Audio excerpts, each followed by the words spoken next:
Mustafa Mustafa manba'un lis-safa. Bismillahirrahmanirrahim.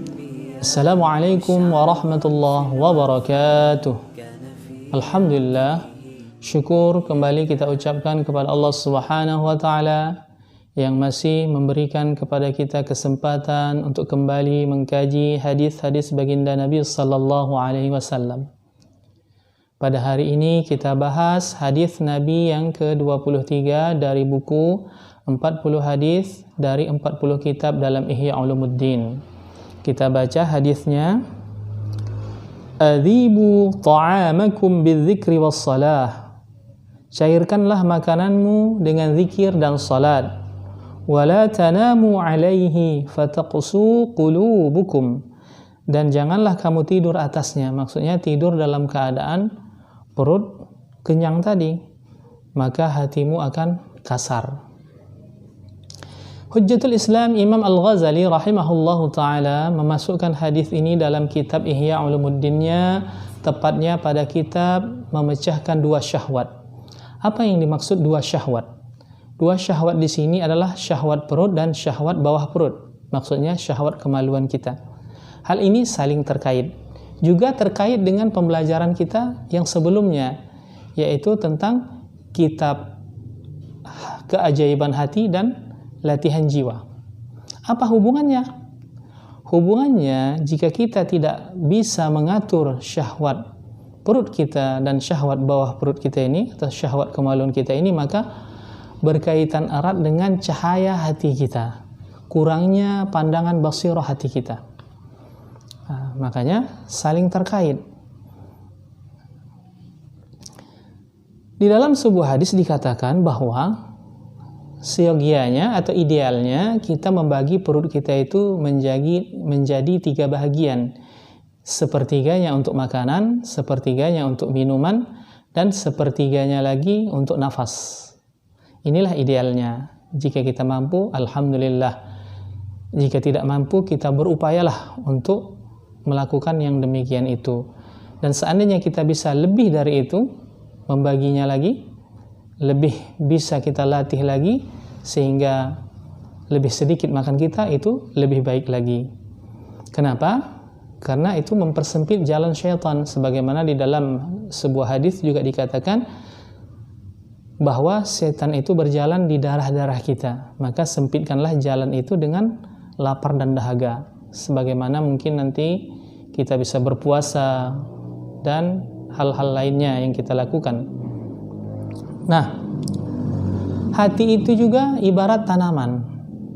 Tanaman itu jika terlalu banyak kita siram air atau terlalu banyak kita beri pupuk, dia akan mati. Misalnya kita baru menanam pohon pisang, lalu kita pupuk, kita beri air yang banyak, pohon pisang itu akan mati.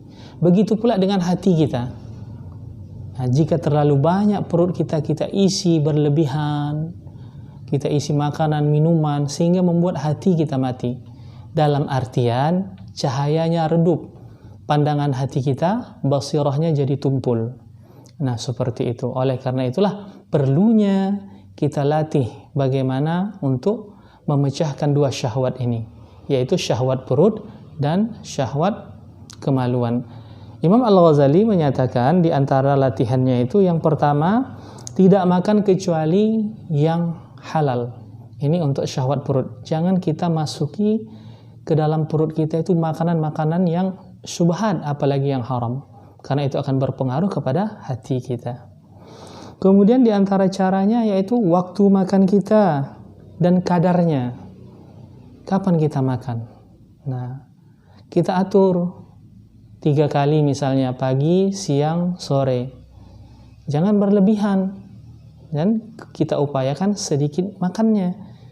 Jangan sedikit-sedikit makan, sedikit-sedikit makan. Yang dikehendaki itu adalah sedikit makan. Jika kita belum mampu, kita makan seperti yang normal saja, yang biasa saja. Pagi sarapan, siang juga makan, sore makan. Walaupun Imam Al-Ghazali mengatakan ini termasuk yang banyak. Bagi Imam Ghazali, makan yang sedikit itu adalah 2 kali di dalam satu hari. Nah, jika kita belum mampu, boleh kita latih. Di antaranya pagi misalnya kita sediakan roti kering dengan air putih hangat atau dengan teh manis. Nah, ketika siang dan sore hari barulah kita makan nasi. Boleh seperti itu. Itu cara makannya, kadar makannya. Kemudian cara melatihnya yaitu jenis makanannya. Kita pilih-pilih juga jenis makanan sehingga tidak selalu makan yang membuat syahwat kita meningkat terlalu sering, seperti makan daging terlalu sering sehingga meningkatkan syahwat. Bukan tidak boleh, boleh saja, tapi dikurangi. Lebih baik kita banyak makan sayuran dan sebagainya. Nah, jika kita mampu melakukannya, mendisiplinkannya, insya Allah syahwat kita mulai menurun, hati kita juga akan mulai jernih. Nah, ada juga metode yang lainnya, misalnya kita masak 1 muk 1 hari. Misal, cukup 1 muk. Kita ambil 1 muk beras, kita kurangi sedikit. Nah, setiap hari begitu. Kalau sudah mampu kurangi sedikit-sedikit sampai akhirnya makan kita sedikit. Kalau untuk keluarga mungkin berapa muk sekali masak, kurangi sedikit. Nah, jika kita mampu, insya Allah mata hati kita akan tajam. Nah, setelah mampu kita mengendalikan syahwat perut kita, itu pengaruhnya kepada syahwat kemaluan kita, syahwat bawah perut kita. Maka akan mudahlah kita mengendalikan syahwat bawah perut kita. Karena memang ada istilah perut lapar, nafsu kenyang. Perut kenyang, nafsu lapar. Ketika perut lapar, nafsu kita kenyang. Artinya, dengan kenyangnya nafsu kita tidak berbuat kejahatan atau syahwat perut kita, syahwat nafsu kita tadi mudah kita hindari karena laparnya perut kita.